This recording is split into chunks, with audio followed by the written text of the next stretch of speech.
इस रिपोर्ट में जो सबसे आखिरी सवाल था वही मेरा इस चर्चा में आपसे पहला सवाल है कि अगर इस कोशिश में सरकार की तरफ से कदम बढ़ाया जाता है जैसा दावा कर रहे हैं, अगर किया जाता है, अगर सरकार बन गई तो क्या आप लोग उसका साथ देंगे या फिर नहीं देंगे? अगर ये ऑब्जेक्टिव क्वेश्चंस की डिबेट है तो मैं यस और नो में खत्म करके चुप हो जाता हूँ। नहीं देंगे बताओ, अब आप आगे बोल लो। और अगर ये कुछ कहने की रिपोर्ट है तो मैं कुछ शब्द बोल सकता हूँ। नहीं, बोलिए ना। मैं तो इसलिए आपसे पूछा सबसे पहला सवाल। अरे भाई, आप राष्ट्र के प्रखर प्रवक्ता हैं तो इसलिए आपसे परमिशन तो ले लूं भैया। अच्छा ठीक है, आप मेरे से परमिशन ले लीजिए। अगर आप मेरे को प्रवक्ता बोल रहे हैं, लेकिन आप अपनी जिम्मेदारी निभा लीजिए, बोलिए। ठीक है, तो मैं ये बताना चाहता हूँ कि पहले योगी जी रह जाएं मुख्यमंत्री, देश के प्रधानमंत्री और गृह मंत्री जी ने तय कर रखा है, हमें पता है और इनकी रणनीति है कि योगी जी को हटाया जाएगा। और इससे पहले मोदी जी प्रधानमंत्री बन जाएं, वो ट्राई कर रहे हैं अमित शाह को बनाने के लिए, क्योंकि 75 साल पूरे हो जाएंगे। ये मैं नहीं कह रहा, इन्हीं का मैनिफेस्टो। जब आडवाणी जी को हटाया, मुरली मनोहर जोशी जी को हटाया, यशवंत सिन्हा जी को हटाया, तो ये तो केवल दूसरों के लिए प्रचार और प्रसार कर रहे हैं अपने प्रोपोगंडा टीम के द्वारा, अपने जो एक माचिस गैंग है उसके द्वारा, और अपना जो जुमला गैंग है उसके द्वारा। अच्छा। जुमलों की एक सूची बना रखी है इन्होंने। अच्छा। जिसमें सूची में नए नए एजेंडे रखते हैं। अरे भाई, 2014 से 2024 आ गया, आज तक आपने क्यों नहीं पीओ को लिया गया? चूंकि ये जुमलेश्वर महादेव का लिस्ट है कि 2014 में जब चुनाव हार रहे हैं हम लोग और सारी जगह से निगेटिव खबरें आ गई कि सीटें कम हो रही हैं, 150 से 140 के बीच सीटें रह रही हैं, ये लोग बता रहे हैं, देश के जनता बता रहे हैं, और हम उससे सबूत दे रहे हैं और हम मोहर लगा रहे हैं। तो इसलिए अब ये पीओ के लेंगे, अब हम जीएसटी हटा देंगे, अब हम 370, मतलब उन चीजों पे चर्चा करेंगे जो कांग्रेस कभी कहती नहीं है। हम तो चाहते हैं पीओ के भारत का था, है और रहेगा। हम आएंगे तो हम ले आएंगे। ये तो 10 साल में लाए नहीं, इनका तो केवल जुमला था, जुमलेश्वर महादेव है। तो इसीलिए हमने आपके क्वेश्चन का जवाब दे दिया, अपनी क्वेरी भी रख लें। अब आप जवाब देना कि क्या योगी जी मुख्यमंत्री रहेंगे नहीं रहेंगे, क्या प्रधानमंत्री नरेंद्र मोदी बनेंगे या नहीं बनेंगे। अच्छा, मतलब वो 75। अच्छा अजय जी, मतलब आपका ये सवाल है कि जब 75 साल के हो जाएंगे तो क्या फिर वो प्रधानमंत्री रहेंगे या नहीं रहेंगे? जी हाँ। अच्छा, तो मतलब आप ये मान रहे हैं कि इस बार तो मतलब अभी 72 या 73 के, यानी मान रहे हैं कि 2024 में सरकार बीजेपी की बन रही है? नहीं, अगर बनेगी, मैंने कहा ना। और दूसरा, कब ये देश की महंगाई पर, कब वर्ल्ड हैप्पीनेस इंडेक्स पर, कब हंसी खुशी के माहौल पर, तो मतलब अच्छा ठीक है, मैं वो पूछ लूंगा। लेकिन अगर पीओके को लेकर आपका स्टैंड क्लियर है कि अगर ऐसा होता है तो आप सपोर्ट करेंगे? बिल्कुल, हम अपने आप ले लेंगे, सपोर्ट की जरूरत नहीं, हमारी सरकार आ रही है। अभी तक क्यों नहीं ले पाए थे? नहीं, आप बताइए 10 साल में आपने क्यों नहीं लिया? आपने तो हमें इसलिए 14 में हटाया था, तो 10 साल में आपने क्या किया है, जवाब दो। हाँ, चलिए शाजिया जी बताइए, जवाब दे दीजिए। दुनिया भर की बातें कर रहे हैं भाई साहब, लेकिन वो भी जानते हैं अगर किसी पार्टी में हिम्मत थी आर्टिकल 370 को हटाने के लिए, जो संकल्प पत्र का हिस्सा रहा है, वो भारतीय जनता पार्टी है। ये भी जानते हैं कि अगर मोदी जी जो सोचते हैं वो करके दिखाते हैं। झूठे वायदे के लिए नहीं, मोदी की गारंटी के लिए जाने जाते हैं। ये भी भाई साहब जानते हैं और देश की सब लोग जानते हैं कि अगर पीओके की बात की जाए तो अमित शाह जी ने एक बार नहीं, कई बार पार्लियामेंट में भी और 2 दिन पहले भी कई बार कहा है कि पीओके जो पाकिस्तान जिस जमीन पर कब्जा किए हुए वो हमारी है और हम उसे लेके रहेंगे। और ये भी उन्होंने एक बार नहीं कई बार कहा है और ये आश्वासन दिया है देशवासियों को। तो कोई नई बात नहीं है। ये उस जवाब में है कि जब मणिशंकर अय्यर बाकायदा डराने धमकाने की कोशिश कर रहे हैं और कह रहे हैं संप्रभुताओं पर प्रहार कर रहे हैं और कह रहे हैं कि पाकिस्तान से डरना चाहिए हमको, साफ तौर से कि कोई भी डरता नहीं यहाँ पे उनके एटम बम से। चुनाव लड़ाने नहीं शाजिया जी वो तो ये कह रहे हैं कि जब हम आ जाएंगे हम भी ले लेंगे। आप 10 साल में क्या ले पाए क्या? अब हमने क्या कुछ नहीं किया। आप देखिए क्या हो रहा है कश्मीर में, क्या कश्मीर की हालत थी। आप देखिए वहां के आतंकवादी घटनाओं को देखिए, आप देखिए कितने लोग मुठभेड़ में मारे जाते थे, आप देखिए कितनी स्टोन पेल्टिंग होती थी, पत्थरबाजी होती थी।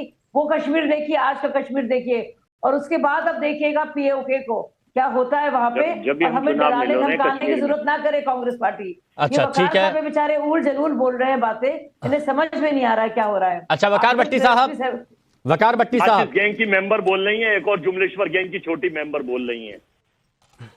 हो गया जय जी आपका? अच्छा ठीक है, वकार भट्टी साहब ये पीओके वाले पर जो बयान आए हैं मुख्यमंत्री योगी आदित्यनाथ की तरफ से, फिर फिर प्रधानमंत्री नरेंद्र मोदी की तरफ से 370 को लेकर बयान आए हैं, और ये भी बता दिया गया है कि 6 महीने के अंदर पीओके हम ले लेंगे। राजनाथ सिंह तो बोल रहे हैं कि बलपूर्वक लेने की जरूरत ही नहीं है, वहां की जनता खुद ब खुद यहां पर आ जाएगी। इन बयानों के क्या मायने निकालेंगे आप? उधर चल रहा है।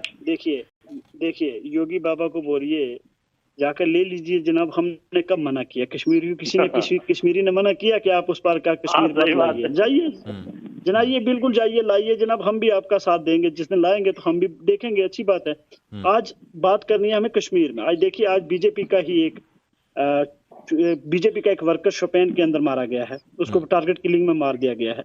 तो हमें उसके ऊपर बात करनी है कि ये तमाम चीजें जो हैं, चाहे वो बीजेपी का वर्कर हो, नेशनल कॉन्फ्रेंस का हो, पीडीपी का, या मेरी जो हमारी पार्टी, अपनी पार्टी, कश्मीर में तो कुछ हो ही नहीं है ना। अजय जी, वकार भट्टी जी की बात हो जाए। किसी की भी किलिंग्स, जी किसी की भी किलिंग्स नहीं होनी चाहिए, या सिविलियंस हो, सिक्योरिटी फोर्सेस वाला हो, पुलिस वाला हो, किसी की भी जान कीमती नहीं जानी चाहिए कश्मीर के अंदर। और मैं हमेशा अमन की बात करता हूँ, पीस की बात करता हूँ। अपनी पार्टी हमेशा ये मानती है कि पाकिस्तान और हिंदुस्तान के बीच बातचीत से ही हर मसले का हल होना चाहिए, चाहे उस पार कश्मीर की बात हो या इधर कश्मीर की बात हो। मारपीट, गोली, पैलेट, इन चीजों से लोगों की जाने जाती है, कीमती जाने जो जिनकी जाती हैं, दर्द उनके घर में होता है, जिनका नहीं, मैं आपकी इस बात से पूरी तरह से वकार भट्टी साहब सहमत हूं। जो आपने ये कहा कि शांति होनी चाहिए, अमन होना चाहिए, लगता है कनेक्शन यहां पर कट गया। दोबारा जुड़ने की कोशिश करूंगा, क्योंकि बहुत लॉजिकल बात भी कई मुद्दों पर वो कर रहे थे। वकार भट्टी साहब, पीओके को लेकर आपने कहा कि हम देखेंगे, आप देखेंगे या सपोर्ट करेंगे? मैं थोड़ा सा इस पर आपका क्लियरिटी जानना चाहता हूं। मतलब एक सेकंड सुनिए सर, मैं कर रहा हूं। ठीक, जी हाँ, क्या बोला आपने? क्लियरिटी में जानना चाहता हूं कि आप सपोर्ट करेंगे या फिर आपने कहा कि देखेंगे? जी, मैं आप देखिए, मैं अभी पॉलिटिक्स में आया हूं और मेरा 10 साल का एक्टिविज्म है, और एक्टिविज्म के अंदर मेरा एक मौकफ रहा है हमेशा कि मैं हमेशा 1947 से पहले कश्मीर जो है ना, एक कश्मीर का सपना मैं देखता हूं। मैं कश्मीर के बीच कोई भी खूनी लाइन नहीं देखना चाहता हूं। मैं कश्मीरियों और भारत का हिस्सा, कश्मीर भारत का हिस्सा। बिल्कुल जनाब, मैं बोलता हूँ कश्मीरियों की राय जो हो, चाहे उस पार कश्मीर, आप अपनी राय बताइए। लोग जो आप अपनी राय बताइए। भारत के साथ, हम इंडिया के साथ हैं जनाब, तो हम इंडिया की बात करेंगे ना। हाँ, ठीक है ना। हाँ। मैंने बोला कि कश्मीर, दो तरफ कश्मीर के जो लोग जो डिसाइड करते हैं, उनको भेड़ बकरी ना समझा जाए, उनको फुटबॉल की तरह। मैं यही क्लियरिटी की बात कर रहा था, मुझे बहुत अच्छा लगा आपने क्लियरिटी के साथ अपनी बात रखी। डॉक्टर नीति शर्मा, एलओसी, इस पर बहुत बार वो पीओके की बात यहां पर की गई, और पीओके के साथ साथ में राजनाथ सिंह जी ने भी बात रखी, अमित शाह जी ने भी बात रखी, योगी आदित्यनाथ ने भी बात रखी, हेमंत बिस्वा शर्मा भी लगातार अपनी बात पीओके पर रखते आए हैं। लेकिन कांग्रेस भी एक मुद्दा उठा रही है। कांग्रेस कह रही है कि इसमें नई बात क्या है, हम आएंगे तो हम भी कर देंगे, आप तो बस हर बात का क्रेडिट लेने की सोचते हैं, इससे ज्यादा आप कुछ सोच ही नहीं पाते हैं। वो कह रहे हैं हिमांशु जी कि कश्मीर में कुछ बड़ा होने वाला है, और हम कह रहे हैं कि कश्मीर में कुछ बड़ा नहीं, कश्मीर खुद बड़ा होने वाला है। दिल से निकलेगी वतन की उल्फत, और मरने के बाद भी मेरी खुशबू से वफाए वतन आएगी। आज कहीं ना कहीं जो देश की आजादी में 1947 से लेके आज तक जिन जवानों ने आज वतन का खून बहाया, आज कहीं ना कहीं चाहे रक्षा मंत्री का बयान हो, राजनाथ सिंह का बयान हो, अमित शाह का बयान हो, चाहे जयशंकर जी का बयान हो, पीओके पाकिस्तान ऑक्यूपाइड कश्मीर भारत का हिस्सा था, है और रहेगा। ये वही लोग हैं वर्मा जी, आप अपने भ्रम के महल से बाहर निकलिए।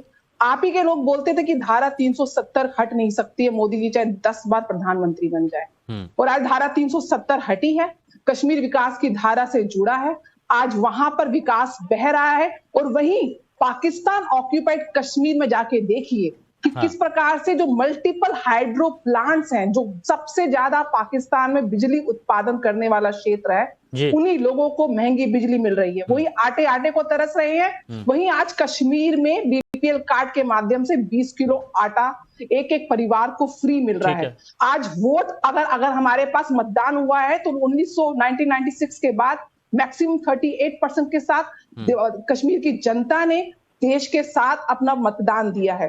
आज जहां